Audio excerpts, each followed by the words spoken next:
Gamers go through the exact same cycle. Every single time a new game that has characters that you can communicate with is about to come out. It's borderline at the point where it's hard to even feel excited for a game now if you ever open up the internet, because you're going to see some people shitting on the game you're excited for almost anything. But now the new game that is getting ran through this cycle is Kingdom Come Deliverance 2. And this is a game that myself and others in the RPG gaming community are extremely excited for a number of reasons, going, for me at least, as far to say this is probably my most anticipated RPG of 2025. And if you look at the pre-reviews or the previews where content creators and gaming publications played 6 hours of this game already, or played it with the review copy that, granted, Warhorse sent out 4 weeks before release date, you will see tons, if not only positive reviews about this game from gaming critics,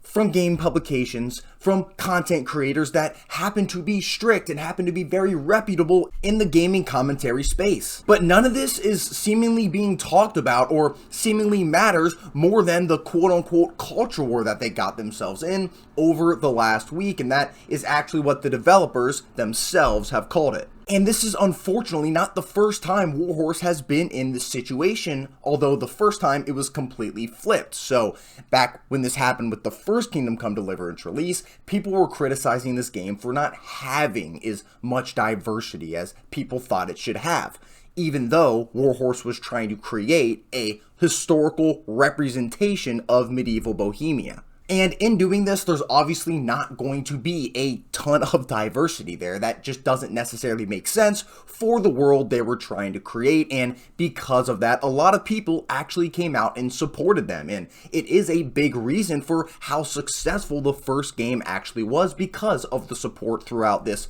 quote-unquote culture war. But this time, it's the complete opposite, the complete flip side of what they went through the first time, because in this one, they apparently feature too much diversity to the point where you can pretty much just bang a dude in this game. And this at least pissed enough people off to the point where Warhorse Studios actually had to come out and make a statement regarding the rumor that everybody heard. I'm not even kidding, I saw people canceling their pre-order over this. Basically, Daniel Vavra came out and actually said, turns out that we are once again in the middle of a rather bizarre culture war, this time from the opposite side than usual, which I just covered. And then he goes on to say, so here's a statement, but I'd hate to spoil the plot of the game for the sake of it. And I think that's very important, but I'll get to that in a second.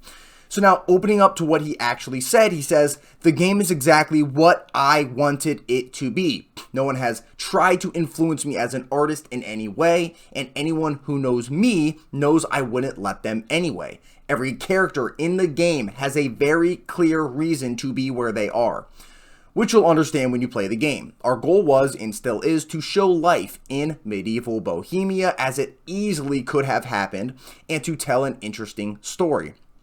At the same time, it is a role-playing game, so it is purely up to the player what decisions they make, and for all the decisions they make, they are responsible for the consequences that correspond to the morals and social norms of the time.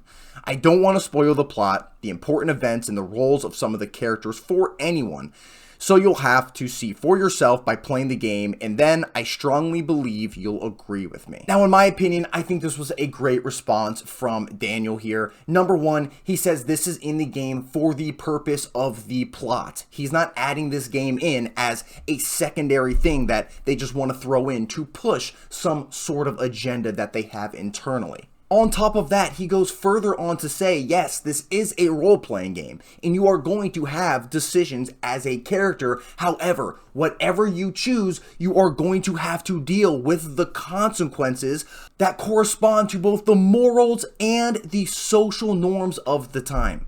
Basically confirming here that, yes, you can do whatever the hell you want as a character, however, they're not going to let that impede on their vision and goal of making a historically accurate medieval Bohemia as they saw fit. And in my personal opinion, who the hell cares if they're including this into the game to make it a better game, to the point where if you take it out of the plot and you take it out of the story, it doesn't even make sense, or characters won't even be able to exist, or you won't have the amount of freedom and consequence that you want to have as a player with choices in this game. It aligns to their core vision of making medieval Bohemia in a historically accurate way, at least as best as possible in their own vision. If all of this is true, like they're saying, I think it adds to the game, especially because there's going to be consequences that do align with the morals and the social norms at that time. So in my opinion, this is a very good thing. Now, I do want to acknowledge the flip side here, where games definitely do from time push political propaganda, push a specific message, and push an agenda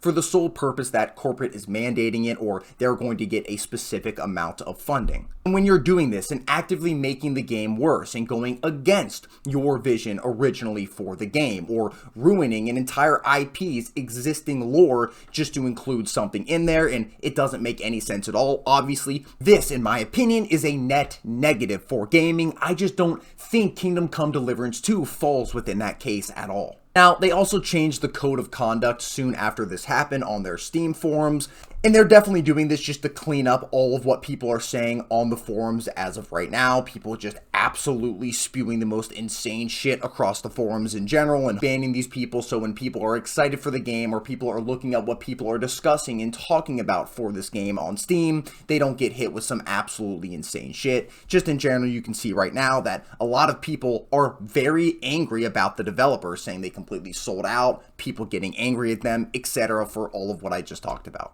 But in the end, I really hope this doesn't stray people away or make people less excited about Kingdom Come Deliverance 2, because as it sits right now, it is set to be an amazing RPG and is still, at least for me, one of my most anticipated, if not my most anticipated RPG of 2025. I would really like to know down below in the comments what you guys think about this whole situation. Is this something that's going to make you less likely to play this game? Did you cancel your pre-order over this? Or are you kind of like me in this sense, where it doesn't necessarily matter, and if anything, potentially could add to the game and the overall experience? I would definitely like to hear what you guys think down below. Thank you guys so much for watching the video, and really appreciate 960 subscribers. It means a lot. If you guys are new to the channel and you like gaming news and gaming reviews for action RPGs, etc., please like and subscribe if you liked what you see here, and I will see you guys in the next one. Peace!